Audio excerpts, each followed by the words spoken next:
Innal hamdalillah nahmaduhu wa nasta'inuhu wa nastaghfiruh wa na'udzubillahi min syururi anfusina wa min sayyiati a'malina. May yahdihillahu fala mudhillalah wa may yudhlilhu fala hadiyalah. Asyhadu an la ilaha illallah wahdahu la syarikalah wa asyhadu anna Muhammadan abduhu wa rasuluh la nabiyya wa la rasula ba'da. Sahabat yang saya cintai, pertama-tama marilah kita panjatkan rasa syukur kita kepada Allah Subhanahu wa taala yang telah melimpahkan rahmat serta kasih sayangnya sehingga pada kesempatan kali ini kita masih bisa bertemu dengan bulan yang penuh rahmat, bulan yang penuh maghfirah, yaitu bulan suci Ramadan. Tak lupa salawat serta salam senantiasa kita panjatkan kepada Nabiullah Muhammad Sallallahu Alaihi Wasallam. Berkat beliaulah sampailah kita pada hari ini, pada zaman yang penuh dengan ilmu pengetahuan, pada zaman yang penuh kasih sayang, pada agama Allah yaitu dinul Islam. Sahabat-sahabat yang saya cintai, Allah telah berfirman dalam Al-Quran surat Al-Baqarah ayat 155 sampai dengan 157 yang bunyinya A'udzubillahi minasyaitonirrajim, Bismillahirrahmanirrahim. Lanabluwannakum bisyai'in minal khauf wal ju' wa naqsin minal amwali wal anfusi was samarat wa basyiris sabirin alladzina idza asabathum musibah qalu inna lillahi wa inna ilaihi raji'un. Shadaqallahul adzim. Ayat tersebut adalah ayat yang kurang lebih sangat relate gitu buat orang-orang seusia saya terutama gitu. Jadi usia 20 sampai 30 tahun gitu. Karena ya mungkin untuk usia lain juga, tapi usia-usia sekitar 20 sampai 30 tahun itu di mana orang sering mengalami fenomena yang disebut dengan quarter life crisis atau krisis perempat hidup lah, kira-kira kayak gitu. Jadi usia 20 sampai 30 itu di masa-masa di mana seseorang itu baru selesai dengan masa remajanya dan dihadapkan dengan problematika dan masalah-masalah orang dewasa. Maka menjadi lumrah kalau banyak orang yang kaget gitu. Dari yang tadinya masih suka hahihi gitu ya, masih suka main-main gitu, tapi sudah dihadapkan dengan kemandirian finansial, dengan harus memiliki mental yang stabil gitu ya, harus memiliki karir yang bagus gitu. Padahal kita baru aja nih selesai dari masa remaja. Dan sebenarnya situasi itu sudah disampaikan Allah dalam surat tadi, dalam ayat tadi gitu ya. Walanabluwannakum bisyai'in minal khauf, dan sesungguhnya kami akan menguji kamu dengan rasa takut. Bisyai'in minal khauf gitu ya. Sebenarnya kata khauf itu di banyak tafsir sering dimaknai sebagai ketakutan akan musuh gitu. Tapi kalau ayat itu kita kontekstualisasikan dalam realita kita hari ini, sebenarnya kata khauf itu bisa dimaknai dengan ketakutan kita terhadap stabilitas mental, stabilitas finansial, dan juga karir gitu ya.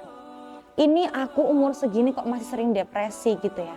Aku umur segini kok finansialku belum stabil. Aku udah umur segini tapi kok karirku kayaknya nggak bagus-bagus banget deh kayak gitu. Nah itu ketakutan-ketakutan yang sering muncul di orang-orang usia 20 sampai 30 tahun kayak gitu. Dan itu juga yang sebenarnya sudah disampaikan Allah dalam ayat tadi. Setelah al-khauf, Allah akan menguji seseorang dengan rasa lapar. Al-ju' gitu ya, dengan rasa lapar, karena finansialnya nggak stabil, kemudian dia nggak bisa makan, dia diuji dengan rasa lapar oleh Allah Subhanahu Wa Taala. Kemudian dengan kekurangan harta, aku udah umur segini, umur aku udah 20 tahun, tapi kok aku nggak punya tabungan ya, kok aku nggak bisa punya tabungan ya, uang aku habis cuma cukup untuk menghidupiku sehari-hari, buat bayar kosan, buat beli makan, buat beli kuota gitu ya. Kekurangan harta. Kemudian kekurangan jiwa. Minal amwali wal anfusi was samar, dan kekurangan buah-buahan. Jadi kalau kekurangan buah-buahan itu dimaknai dalam banyak tafsir gitu ya. Karena gagal panen, karena paceklik kayak gitu. Wa basyiris sabirin, dan sampaikanlah berita gembira pada orang-orang yang bersabar gitu. Loh, kok malah Allah nyuruh kita menyampaikan kabar gembira kepada orang-orang yang bersabar atas ujian tadi gitu. Emang siapa sih orang-orang yang bersabar itu? Orang-orang yang bersabar itu yaitu adalah alladzina idza asobathum musibah, yaitu orang-orang yang kalau mereka ditimpa dengan musibah, qalu, mereka berkata innalillahi wa inna ilaihi raji'un. Sesungguhnya segala hal ini milik Allah gitu. Dan semua hal pasti kembali kepada Allah Subhanahu wa taala.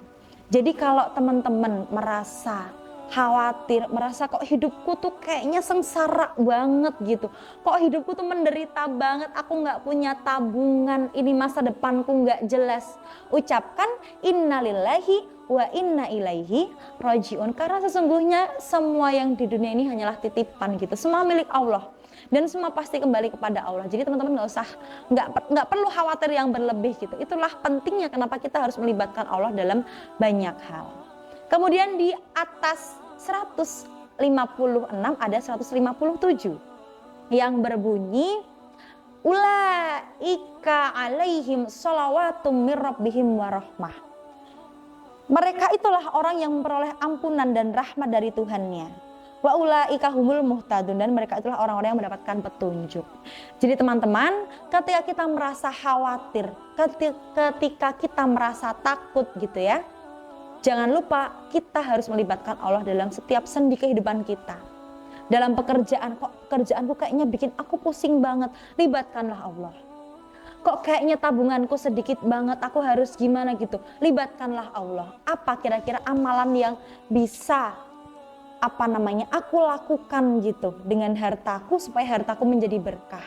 Kok kayaknya mentalku nggak stabil, kayaknya aku sehari-hari depresi mulu ya.